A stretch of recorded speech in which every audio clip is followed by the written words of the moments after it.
Hello दोस्तों, हमारी जो एनसीईआरटी ज्योग्राफी की सीरीज़ चल रही है उसमें आज हम क्लास 6 का ये 5th चैप्टर करेंगे।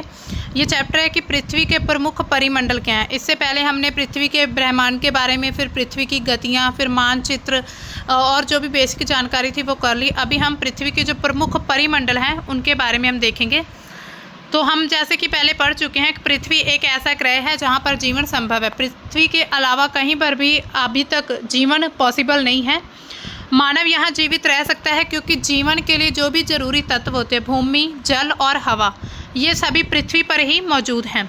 पृथ्वी की सतह ऐसी है जिसमें पर्यावरण के 3 महत्वपूर्ण घटक आपस में मिलते हैं। मतलब पृथ्वी की जो सतह होती है ना, ये मान लीजिए ये पृथ्वी है, तो इसकी जो सतह है इस पर 3 महत्वपूर्ण घटक आपस में मिलते हैं और एक दूसरे को इफेक्ट करते हैं, मतलब प्रभावित भी करते हैं। पृथ्वी का ठोस भाग जिस पर हम रहते हैं उसको भूमंडल कहा जाता है। गैस की परतें जो कि पृथ्वी के चारों तरफ एक गिलाफ की तरह बनी होती है उसको वायुमंडल कहा जाता है, जहाँ पर ऑक्सीजन, नाइट्रोजन, कार्बन डाइऑक्साइड और दूसरी गैसें पाई जाती हैं। पृथ्वी के बहुत बड़े भाग पर जल पाया जाता है जिसे जलमंडल कहा जाता है। मतलब पृथ्वी के 3 महत्वपूर्ण जो घटक हैं आपस में मिलते हैं, जैसे कि भूमंडल, वायुमंडल, जलमंडल। भूमंडल वो है जिस पर हम रहते हैं, जिस सतह पर। जब हमारे आसपास जो हमें चारों तरफ एक हवा दिखती, वायु, उसको वायुमंडल कहा जाता है। उसके अलावा जो जल वाला भाग होता है उसको जलमंडल कहा जाता है। जलमंडल में जल की सभी अवस्थाएं हैं, बर्फ भी मिलती है, जल भी मिलता है और जलवाष्प भी मिलते हैं। तो जलमंडल में आपको पता ही होगा, है ना, हमें बर्फ़ भी देखने को मिलती है।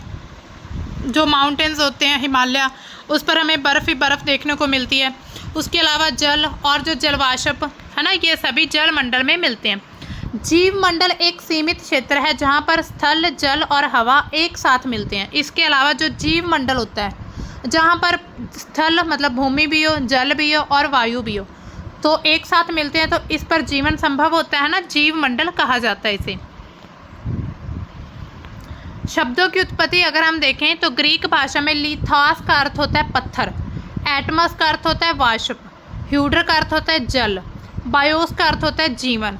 तो ये वर्ड्स हैं, फैक्ट आपको याद रखने होंगे। लिथस मतलब पत्थर और एटमस का अर्थ एटमॉस है, जो लिखते हैं ना एटमॉस्फेयर, है ना, एटमॉस, उसका मतलब होता है वाष्प। ह्यूड्र का अर्थ होता है जल, बायोस का अर्थ हो गया जीवन। अब हम बात करते हैं भूमंडल के बारे में। पृथ्वी का जो ठोस भाग होता है, ये पृथ्वी का जो ठोस भाग है उसको भूमंडल कहा जाता है। यह भूपर पट्टी की चट्टानों और मिट्टी की पतली परतों का बना होता है जिसमें जीवों के लिए पोषक तत्व पाए जाते हैं। पृथ्वी की सतह को 2 मुख्य भागों में बांटा जाता है। जो पृथ्वी की सतह है, बड़े स्थलीय भूभागों को महाद्वीप कहा जाता है और बड़े जलाशयों को महासागरीय बेसिन के नाम से जानते हैं। हम देखते हैं पूरी पृथ्वी पर 7 कॉन्टिनेंट है ना, महाद्वीप और महासागर पाए जाते हैं। तो जो स्थलीय भूभाग होता है जहाँ पर मिट्टी मतलब जो भूमंडल होता है ना स्थलीय, तो उनको हम महाद्वीप कहते हैं। लेकिन जो बड़े बड़े महासागर होते हैं, बेसिन है ना, जो बड़े बड़े जलाशय होते हैं जहाँ पर पानी ज़्यादा पाया जाता है, उनको महासागर। विश्व के सभी महासागर आपस में एक दूसरे से जुड़े हुए हैं। समुद्री जल का तल सभी जगह समान होता है। स्थल की ऊंचाई को समुद्र तल से मापा जाता है। समुद्री जल का जो तल होता है ना, जहाँ से समुद्र की जो डूंघाई मतलब जहाँ पर जो तल होता है उसका सरफेस, वो हर एक जगह समान होता है। स्थल की ऊंचाई को समुद्री तल से नापा जाता है जिसे शून्य माना जाता है। जो स्थल की ऊंचाई होती है उसको समुद्री तल से ही नापते हैं जिसको शून्य माना जाता है। यहाँ पिक्चर में आप देखिए, ये है हमारे जो कॉन्टिनेंट, जो हमारे ओशियंस एंड कॉन्टिनेंट है। ये जो नीला नीला भाग है ये पूरा जलमंडल हम इसे बोल सकते हैं। ये पूरे जलाशय बने हुए हैं तो इनको महासागर कहा जाता है। और ये जो अलग अलग कलर से बने हुए हैं ये हैं हमारे कॉन्टिनेंट्स, महाद्वीप। तो कौन कौन से हैं? एशिया, अफ्रीका, यूरोप, उत्तरी अमेरिका, दक्षिण अमेरिका, ऑस्ट्रेलिया, अंटार्कटिका। तो ये सभी हमारे जो हैं, एक यूरोप भी है, हाँ, तो ये सभी हमारे महाद्वीप हैं। विश्व का जो सबसे ऊंचा शिखर है मतलब ऊंची चोटी है, माउंट एवरेस्ट, समुद्र तल से 8,848 मीटर ऊंचा है। मतलब ये मान लीजिए ये समुद्र जा रहा है, ये समुद्र का तल है, तो अगर इससे हम इसकी ऊंचाई नापेंगे तो ये 8848 मीटर ऊंचा है। विश्व का सबसे गहरा भाग जो है वो प्रशांत महासागर का है। उसकी मेरियाना जो गर्त है, मेरियाना ट्रेंच है, जो खाई जिसे बोलते हैं, जिसकी गहराई कितनी 11,022 मीटर है। ये सबसे गहरी है प्रशांत महासागर की मेरियाना गर्त। अब देखिए महाद्वीप क्या होते हैं। पृथ्वी पर प्रमुख 7 महाद्वीप पाए जाते हैं। ये विस्तृत जल राशि के द्वारा एक दूसरे से अलग होते हैं। मतलब इसको ये कि ओशन के थ्रू एक दूसरे से अलग है। जैसे यहाँ पर यूरोप है, एशिया है, नहीं यूरोप है ना, यहाँ पर एशिया है, यहाँ पर जो हमारा एशिया के ऊपर जो महाद्वीप आता है, ठीक है, तो यहाँ पर अफ्रीका है। तो यहाँ पर हम देखते हैं कि पानी है ना, पानी वो कौन सा है, वो महासागरों का पानी, महासागर है, पानी नहीं है, महासागर है। तो इधर उत्तरी अमेरिका और इधर है दक्षिण अमेरिका। ये महाद्वीप कौन कौन से हैं? एशिया, यूरोप, अफ्रीका, उत्तर अमेरिका, दक्षिण अमेरिका, ऑस्ट्रेलिया और अंटार्कटिका है। स्थल का बहुत बड़ा भाग उत्तरी गोलार्ध में पाया जाता है। जब हम इसको ऐसे देखते हैं, इसको ही हमें देखना पड़ेगा बार बार, इसको जब हम ऐसे देखते हैं तो सबसे ज़्यादा ये है जो उत्तरी जो दिशा है उसमें बहुत बड़ा स्थल का भूभाग पाया जाता है। एशिया जो है विश्व का सबसे बड़ा महाद्वीप है। ये पृथ्वी के कुल क्षेत्रफल का 1/3 भाग में फैला हुआ है। जो पृथ्वी का कुल क्षेत्रफल है, मतलब 3 में से 1 भाग पर तो पूरा एशिया महाद्वीप फैला है। यह महाद्वीप पूर्वी गोलार्ध में पाया जाता है। जैसे कि ये हमारे गोलार्ध हैं, ठीक है, तो यहाँ पर पाया जाता है पूर्वी गोलार्ध में। कर्क रेखा इस महाद्वीप पे होकर गुजरती है। एशिया के पश्चिम में यूराल पर्वत है। ऊपर हम देखते हैं जब एशिया है, ये एशिया है, ये ऊपर रूस है जो, तो यहाँ पर यूराल पर्वत है जो इसे यूरोप से अलग करता है। यूरोप एवं एशिया के संयुक्त भूभाग को यूरेशिया कहा जाता है। जो पहले यूरेशिया प्लेट होती थी, है ना, जो हम जब देखेंगे जो कॉन्टिनेंटल ड्रिफ्ट थ्योरी होती है, जिससे क्या होता है कि सभी जो महाद्वीपों का निर्माण हुआ था उस समय जो यूरेशियन प्लेट थी वो टकराई थी इंडियन कॉन्टिनेंट से, तो इसी वजह से हिमालय का निर्माण हुआ। तो वो हम बाद में देखेंगे अच्छे से। तो आप इतना अभी समझ लीजिए कि यूरोप और एशिया का जो इकट्ठा भूभाग है जो एक साथ पाया जाता है उसको यूरेशिया नाम दिया गया, यूरोप और एशिया से मिलाकर। इसके बाद आता है यूरोप एशिया का सबसे बहुत छोटा, मतलब एशिया का बहुत छोटा सा है, एशिया से बहुत छोटा है। यह महाद्वीप एशिया के पश्चिम भाग में स्थित है। आर्कटिक वृत्त इससे होकर गुजरता है। यह 3 तरफ से जल से घिरा हुआ है। विश्व के मानचित्र को देखिए और इसकी स्थिति का पता लगाइए। जब हम पूरे विश्व का मैप देखते हैं तो उसमें हम यूरोप महाद्वीप देखते हैं, जो यूरोपियन कंट्रीज़ हैं। अफ्रीका एशिया के बाद दूसरा सबसे बड़ा महाद्वीप है। विषुवत वृत्त यानी भूमध्य रेखा 0 डिग्री जो अक्षांश है इस महाद्वीप से होकर गुजरती है। अफ्रीका का बहुत बड़ा भाग जो है उत्तरी गोलार्ध में है। यह एक ऐसा महाद्वीप है जिससे होकर कर्क, मकर और भूमध्य तीनों रेखाएं इससे होकर गुजरती हैं अफ्रीका से। सहारा जो है विश्व का रेगिस्तान जो है विश्व का सबसे बड़ा रेगिस्तान है जो कि अफ्रीका में स्थित है। यह महाद्वीप चारों तरफ से समुद्रों महासागरों से घिरा हुआ है। विश्व के मानचित्र में आप इसे देखेंगे, सबसे लंबी नदी जो नील है वो अफ्रीका से होकर गुजरती है। मतलब बहुत कुछ अफ्रीका में पाया जाता है। सबसे बड़ा जो रेगिस्तान सहारा मारूथल है ना, और उसके अलावा जो लंबी नील की नदी है, उसके अलावा जो तीनों रेखाएं भूमध्य रेखा, कर्क रेखा, मकर रेखा सभी इसी से होकर गुजरती हैं। उत्तरी अमेरिका उत्तर अमेरिका विश्व का तीसरा सबसे बड़ा महाद्वीप है। यह दक्षिण अमेरिका से एक संकरे स्थल से जुड़ा हुआ है जिसे पनामा जल संधि कहा जाता है। तो ये दक्षिण अमेरिका से जुड़ा तो हुआ है लेकिन संकरा स्थल होता है, मतलब बिल्कुल थोड़े जो नैरो सी, तो थोड़ी सी जगह यहाँ पर आप देख सकते हो, तो इसको जल संधि कहा जाएगा। और ये जल संधि को क्या कहा जाता है? पनामा जल संधि, स्थल संधि कहते हैं। सॉरी, ये जल नहीं, स्थल संधि। स्थल संधि स्थल का एक संकरा भाग होता है जो कि 2 बड़े स्थलीय भागों को आपस में जोड़ता है। मतलब 2 बड़े बड़े जो ज़मीन के भूभाग होते हैं उनको आपस में जोड़ने वाला स्थल जल संधि होती है, जिसके ज़रिए वो आपस से जुड़े होते हैं। यहाँ पर एक दिया हुआ है, आप फैक्ट इसको याद रखना है।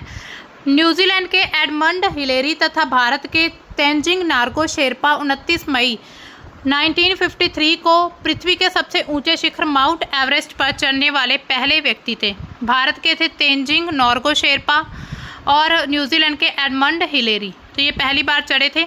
जापान की जुंको ताबेई विश्व की पहली महिला थी पूरे विश्व में जिसने 16 मई 1975 को एवरेस्ट पर कदम रखा था। बछेंद्री पाल भारत की पहली महिला थी जिसने 1984 को एवरेस्ट पर अपना कदम रखा था। तो ये फैक्ट इसको याद रखना होगा कि कौन पहले माउंट एवरेस्ट पर चढ़ा था। अब हम बात करते हैं उत्तरी अमेरिका की, हम बात कर रहे थे तो यहाँ पर हम जल संधि भी समझ सकते हैं। जल संधि क्या होती है? पानी का एक संकरा भाग होता है जो कि दो बड़ी जल राशि जैसे कि समुद्र और महासागरों को एक दूसरे से जोड़ता है, तो उसको जल संधि कहा जाता है। यहाँ पर भारत का मैप है, यहाँ पर अरब सागर है, बंगाल की खाड़ी, श्रीलंका, तो यहाँ से ये जो आपस में जोड़ता है इसको हम जल संधि बोलेंगे। भारत और श्रीलंका के बीच जल संधि का नाम आपको बताना है कि कौन सी जल संधि है, ठीक है। अब देखिए जो उत्तरी अमेरिका महाद्वीप है पूरी तरह से उत्तरी एवं पश्चिमी गोलार्ध में स्थित है। ये महाद्वीप 3 महासागरों से घिरा है।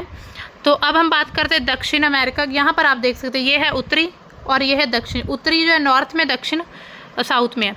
दक्षिण अमेरिका का अधिकांश भाग दक्षिण गोलार्ध में स्थित है। इसके पूर्व और पश्चिम में कौन से 2 महासागर हैं आप बता सकते हैं मैप में देखकर। विश्व की सबसे लंबी जो पर्वत श्रृंखला एंडीज है इसके उत्तर और दक्षिण की ओर फैली हुई है। दक्षिण अमेरिका में विश्व की सबसे बड़ी नदी जो है अमेज़न नदी वो बहती है। ऑस्ट्रेलिया विश्व का सबसे छोटा महाद्वीप है जो कि पूरी तरह से दक्षिण गोलार्ध में स्थित है। ये चारों तरफ से महासागरों समुद्र से घिरा हुआ है। इसे द्वीपीय महाद्वीप कहा जाता है। अंटार्कटिका एक बहुत बड़ा महाद्वीप है जो कि दक्षिण गोलार्ध में स्थित है। दक्षिण ध्रुव इस महाद्वीप के मध्य में स्थित है। दक्षिण ध्रुव क्योंकि यह दक्षिण ध्रुव क्षेत्र में स्थित है इसलिए यह हमेशा मोटी बर्फ की परतों पर ढका रहता है। यहाँ पर किसी प्रकार का कोई भी मानव नहीं रह सकता। बहुत से देशों के शोध केंद्र यहाँ पर स्थित हैं। रिसर्च सेंटर भारत के भी शोध केंद्र है जो मैत्री और दक्षिण गंगोत्री। तो आई थिंक इसमें अब जो मैत्री है वो तो डूब चुका है, वो नहीं बचा है, लेकिन जो अभी इस पर एक और जो रिसर्च सेंटर है वो यहाँ पर लगाया गया है अंटार्कटिका में। तो वहाँ पर मानवीय जीवन संभव नहीं है लेकिन शोध सेंटर वहाँ पर लगाए जा सकते हैं। अब हम बात करेंगे जलमंडल की। पहले हमने स्थल मंडल की बात की जहाँ पर हमने महाद्वीपों को देखा। जलमंडल देखेंगे जो जलमंडल पूरे अगर हम पृथ्वी में देखें तो 97.5% जो है महासागरों में पानी पाया जाता है और जो अलवणीय जल होता है 2.5% जो हमारा यूज़ करने का जल है वो सिर्फ 2.5% है पूरे विश्व में। पृथ्वी को नीला ग्रह क्यों कहा जाता है? क्योंकि इसके 71% भाग है वो जल से ढका हुआ और 29% जो स्थल है। जलमंडल में जल के सभी रूप स्थित हैं। इसमें महासागर, नदी, झील, हिम नदियाँ, भूमिगत पानी और वायुमंडल की जो जलवाष्प है ये सभी आपस में सम्मिलित हैं। पृथ्वी पर पाए जाने वाले जल का 97% से अधिक भाग जो है महासागरों में पाया जाता है। वह इतना अधिक खारा होता है कि मनुष्य उसे यूज़ नहीं कर सकता है। बाकी जो जल बचा उसका बहुत बड़ा भाग बर्फ़ों की परतों में, हिम नदियों, भूमिगत जल के अनुरूप पाया जाता है। जल का बहुत कम भाग अलवणीय जल के रूप में पाया जाता है जो कि मनुष्य के इस्तेमाल में आता है। यही कारण है कि नीले ग्रह में रहने के बावजूद हम पानी की कमी को महसूस करते हैं। तो इसी का रीज़न यही होता है कि जो हम नीले ग्रह में रहते तो हैं, पानी तो बहुत है इसमें, लेकिन जो हमारे यूज़ करने का पानी है वो बहुत कम है, मतलब 2.5 कुछ इतना % ही है। यहाँ पर ये दिया हुआ है कि आप इनको मतलब काउंट करके देख सकते हैं कि सबसे बड़ा कौन सा है ना। एशिया सबसे बड़ा है, फिर अफ्रीका है, उसके बाद जो होगा वो उत्तर अमेरिका या अंटार्कटिका है ना, फिर दक्षिण यूरोप और ऑस्ट्रेलिया। तो इसी तरह आप देख सकते हैं, कंपेयर कर सकते हैं कि जो महाद्वीप है ये एक दूसरे से कैसे बड़े होते हैं। अब हम बात करते हैं महासागरों की। जो महासागर हैं ये जलमंडल का मुख्य भाग होते हैं, आपस में एक दूसरे से जुड़े रहते हैं। महासागरीय जल हमेशा गतिशील रहता है, हमेशा बहता रहता है। तरंगे, ज्वार भाटा, महासागरीय धाराएं। महासागरीय जल की 3 मुख्य गतियां होती हैं। बड़े से छोटे आकार के आधार पर 5 प्रमुख महासागर हैं। प्रशांत महासागर ये सबसे बड़ा है, फिर अटलांटिक है, हिंद महासागर, दक्षिण महासागर और आर्कटिक महासागर। तो ये सभी उनके आकार के आधार पर इनको क्लासिफाई किया गया है। प्रशांत महासागर सबसे बड़ा है। यह पृथ्वी के 1/3 भाग पर फैला हुआ है। पृथ्वी का सबसे गहरा भाग जो है मेरियाना गर्त, वो प्रशांत महासागर में है। प्रशांत महासागर लगभग वृत्ताकार है।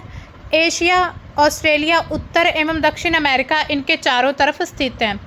चित्र को हम देखेंगे और प्रशांत महासागर के चारों तरफ महाद्वीप देखते हैं। चित्र देखिए आप, प्रशांत महासागर।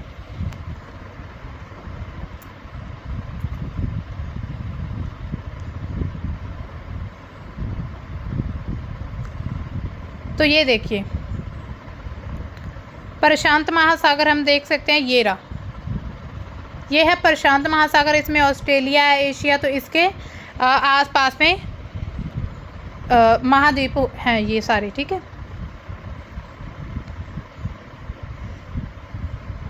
अब हम देखते हैं अटलांटिक महासागर जो है वो विश्व का दूसरा सबसे बड़ा महासागर है। ये भाषा, अंग्रेजी भाषा के जो अक्षर ऐसे इस आकार का मिलता है। इस आकार का क्यों? यहाँ पर यूरोप है, एशिया है, इधर अफ्रीका है ना, यहाँ पर अफ्रीका है, ये देखिए। तो ऐसी शेप बनती है इसकी, ठीक है। तो ऐसा आकार का इसी वजह से कहा जाता है। इसके पश्चिम किनारे पर उत्तर और दक्षिण अमेरिका है तथा पूर्वी किनारे पर यूरोप और अफ्रीका है। अटलांटिक महासागर की तट रेखा बहुत अधिक दंतुरित है। ये अनियमित और दंतुरित तट रेखा है। अनियमित मतलब ये कॉन्टिन्यू नहीं है। प्राकृतिक पोताश्रयों एवं पतनों के लिए आदर्श स्थिति है। व्यापार की दृष्टि से सबसे ज़्यादा व्यस्त महासागर ये है, क्योंकि यहाँ पर जो जहाजी रूट हैं, जो समुद्री रास्ते हैं, यहाँ पर सबसे ज़्यादा है। हिंद महासागर एक ऐसा महासागर है जिसका नाम किसी देश के नाम यानी कि भारत के नाम पर रखा गया है। यह महासागर लगभग त्रिभुज आकार का बना हुआ है, ऐसा कुछ। इसके उत्तर में एशिया है, पश्चिम में अफ्रीका और पूर्व में ऑस्ट्रेलिया है। दक्षिण महासागर अंटार्कटिका महाद्वीप के चारों ओर घेरता है। अंटार्कटिका महाद्वीप से उत्तर की तरफ 60 डिग्री दक्षिण अक्षांश तक फैला है। आर्कटिक महासागर उत्तर ध्रुव वृत्त में स्थित है तथा यह उत्तर ध्रुव के चारों ओर फैला हुआ है। प्रशांत महासागर से छिछले जल वाले एक संकरे भाग से जुड़ा है जिसे बेरिंग जल संधि के नाम से जाना जाता है। उत्तर अमेरिका के उत्तरी तटों और यूरेशिया से घिरा हुआ है। तो ये आर्कटिक महासागर। तो हम जो पृथ्वी के जो हम देख रहे थे विभिन्न परतें हैं, जो वायुमंडल की परतें अलग अलग हैं। इसमें बहिर्मंडल है, आयन समताप, फिर मध्यमंडल समताप, फिर क्षोभ मंडल है। तो अब हम वायुमंडल की बात करेंगे। हमने जलमंडल देखा, स्थल मंडल, तो रह गया वायुमंडल। तो वायुमंडल क्या है? हमारी जो पृथ्वी चारों तरफ से एक गैस की परत से घिरी हुई है जिसे वायुमंडल कहा जाता है। वायु की ये पतली परत इसका ग्रह महत्वपूर्ण एवं अटूट भाग है। हमें ऐसी वायु प्रदान करती है जिससे हम लोग सांस लेते हैं। वायुमंडल हम लोगों को सूर्य की कुछ हानिकारक किरणों से बचाता है। वायुमंडल 1600 किलोमीटर की ऊंचाई तक फैला हुआ है। वायुमंडल को उसके घटक, तापमान और अन्य के आधार पर 5 परतों में बांटा जाता है। वायुमंडल को 5 परतों में बांटा है। इनकी परतें कौन कौन सी? सबसे पहले क्षोभ मंडल, समताप मंडल, वायुमंडल, आयन मंडल और बहिर्मंडल। तो ये अलग अलग वायुमंडल की परतें हैं। ये देखिए वायुमंडल में आप देख सकते हैं, क्षोभ मंडल में जो एरोप्लेन उड़ते हैं, फिर समताप मंडल में जो भी उल्का पिंड वगैरह होते हैं, उसके बाद जो सैटेलाइट्स होती है, और उसके बाद जो बहिर्मंडल जहाँ पर जो रॉकेट वगैरह उड़ाए जाते हैं। अब देखिए वायुमंडल जो है ऑक्सीजन और नाइट्रोजन का बना हुआ है, जो कि साफ़ और शुष्क हवा का 99% भाग है। अगर इसको हम कंपेयर करें तो नाइट्रोजन 78% और ऑक्सीजन 21% है। दूसरी गैस है कार्बन डाइऑक्साइड, आर्गन की मात्रा 1% है। ऑक्सीजन हमें सांस लेने की बहुत ज़रूरी है, जबकि नाइट्रोजन प्राणियों के लिए ज़रूरी है। कार्बन डाइऑक्साइड यदि बहुत कम मात्रा में है, लेकिन यह पृथ्वी के द्वारा छोड़ी गई ऊष्मा को अवशोषित करती है। तो जैसे हम कार्बन डाइऑक्साइड गैस निकालते हैं बाहर, है ना, तो ये जीवों को दूसरे के काम आती है, जिससे पृथ्वी गर्म रहती है और पौधों की वृद्धि के लिए ये जरूरी है। पौधों के लिए कौन सी गैस जरूरी होती है? Carbon dioxide. और मनुष्यों के लिए ऑक्सीजन। ऊंचाई के साथ साथ वायुमंडल के जो घनत्व है उसमें भी भिन्नता देखने को मिलती है। ये घनत्व जो है समुद्री तल से सबसे अधिक होता है। जैसे जैसे हम ऊपर की तरफ जाते हैं तेजी के साथ घटता जाता है। पहाड़ों पर पर्वतारोहियों को हवा के घनत्व में कमी होने के कारण सांस लेने में कठिनाई होती है। ऊंचाई पर सांस लेने के लिए उन्हें अपने ऑक्सीजन सिलेंडर लेकर जाना पड़ता है। जैसे हम देखते हैं ना, जो ऊंचाई पर जाता है तो उन्हें ऑक्सीजन सिलेंडर वो साथ में लेकर जाते हैं।